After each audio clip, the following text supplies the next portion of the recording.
Eu me chamo Júlia Dorrico, eu sou macuxi, sou doutoranda na PUC do Rio Grande do Sul e eu pesquiso a literatura indígena. A literatura indígena é uma literatura produzida pelos próprios sujeitos indígenas a partir da década de 90, com um estímulo de editais e subsídios a partir da década de 2000, no ano mais ou menos de 2006, e com um impulsionamento maior com a promulgação da Lei 11.645, em 2008, que estabelece a obrigatoriedade dos ensinos da cultura afro e indígenas em todo o currículo escolar, em especial nas disciplinas de literatura, artes e história. Né? A minha pesquisa se volta a investigar quem são esses escritores, né, e o conteúdo das suas produções. Eu quero mostrar alguns autores que eu tenho aqui na minha biblioteca para conhecimento geral.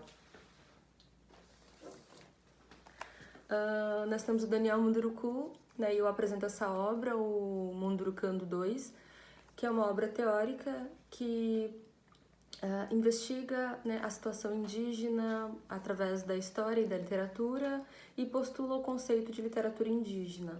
Né? Para o escritor e teórico, a literatura indígena ela está para além da escrita, né? E essa vai ser uma chave fundamental nas produções indígenas.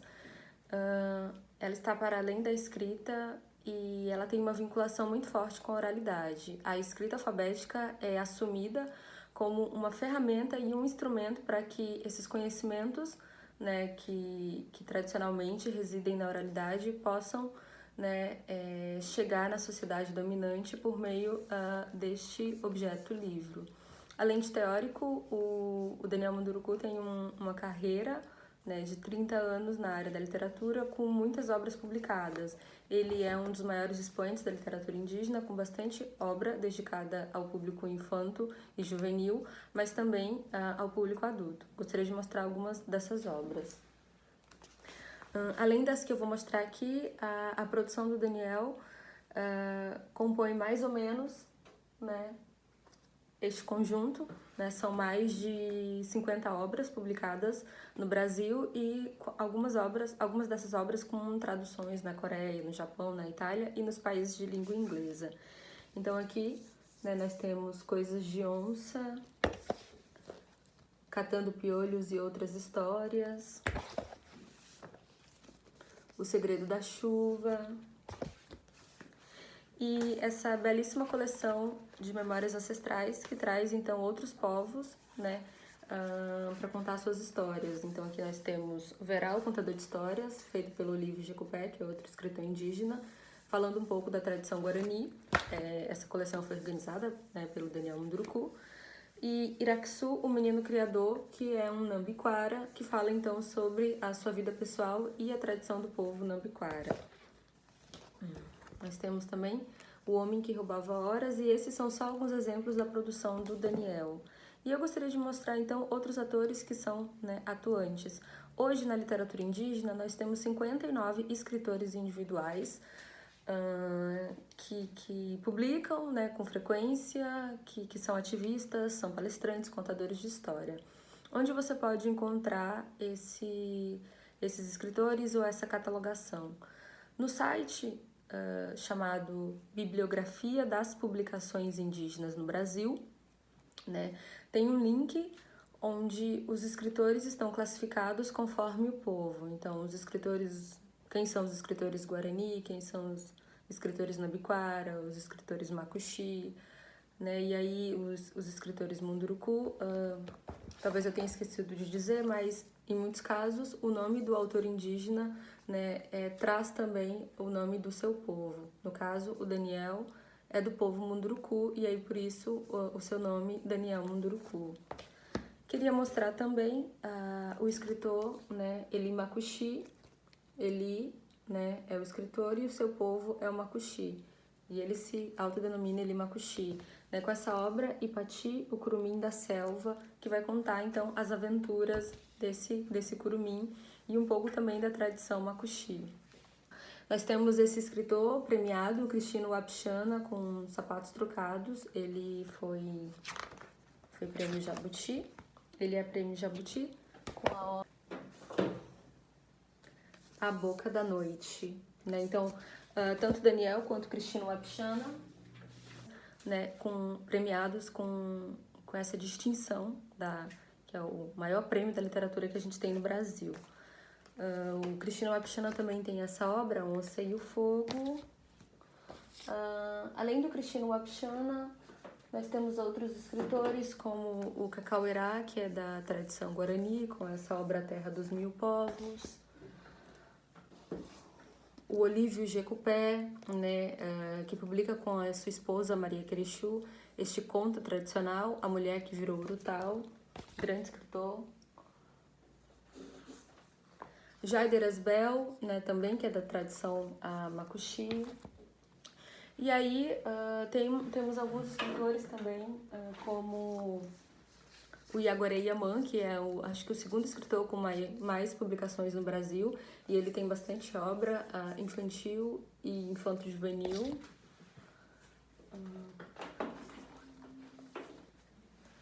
Além do Iaguaré, nós temos o Iaguaré Yaman, é da tradição Maraguá, e nós temos o Thiago Haki, aqui do Amazonas também, que é da tradição Sateremaué, né? O Thiago Haki também é poeta, ele tem esse livro A Pescaria do Curumim e outros poemas indígenas. Nós temos também o escritor Roni Waziriguará, né, com a obra Olho d'Água, e essa obra aqui ela foi vencedora do 8º concurso de Tamoios de escritores indígenas. Vale lembrar que o concurso Tamoios é um concurso criado pelo Daniel Munduruku, com parceria da Fundação Nacional do Livro Infantil e Juvenil, e se realiza desde 2004, né, procurando promover e incentivar novos escritores, novos sujeitos, novos escritores indígenas, seja sujeito ou seja povo.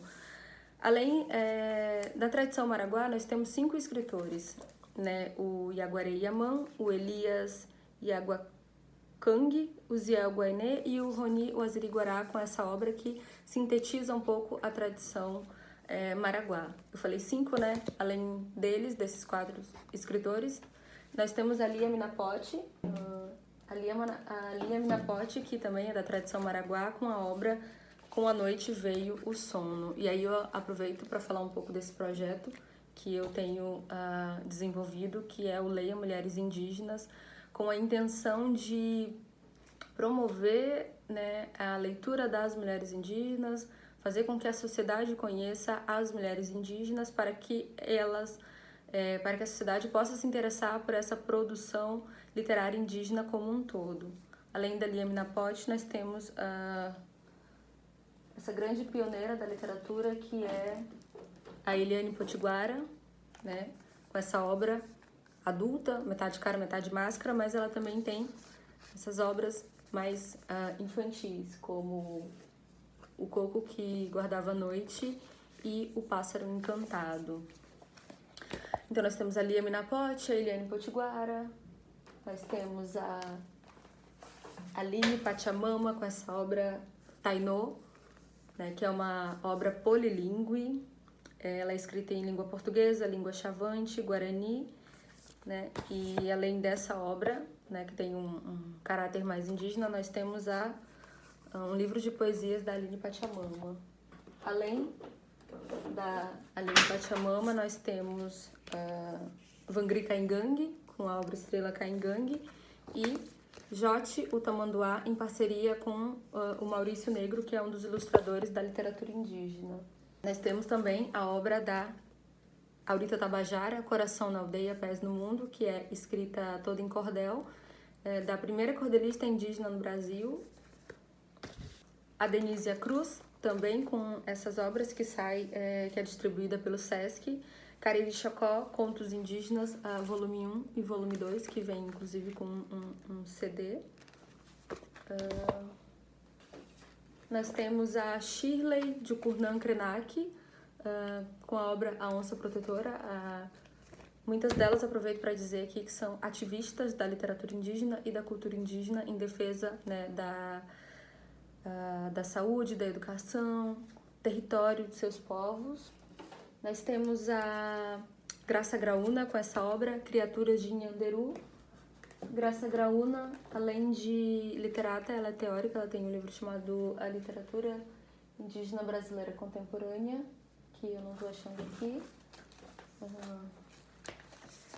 Nós temos essa obra também de outra escritora, que é a Márcia Cambeba, né? Aika Kritama, Eu Moro na Cidade, que vai falar tipo, dos trânsitos entre aldeia e cidade e a valorização, então, da identidade indígena, independente dos diferentes contextos em que o indígena possa estar. Eu também sou escritora, né? Eu recém publiquei Eu Sou Makuxi e Outras Histórias e vou falar desse meu projeto de autoafirmação enquanto Makuxi e o resgate dessas raízes ancestrais. Eu espero que vocês tenham aproveitado as dicas dos autores. Gostaria de convidá-los a todos a conhecer a literatura indígena e nos apoiar conhecendo esse material, e também quero agradecer a oportunidade de poder partilhar isso de modo breve com todos vocês.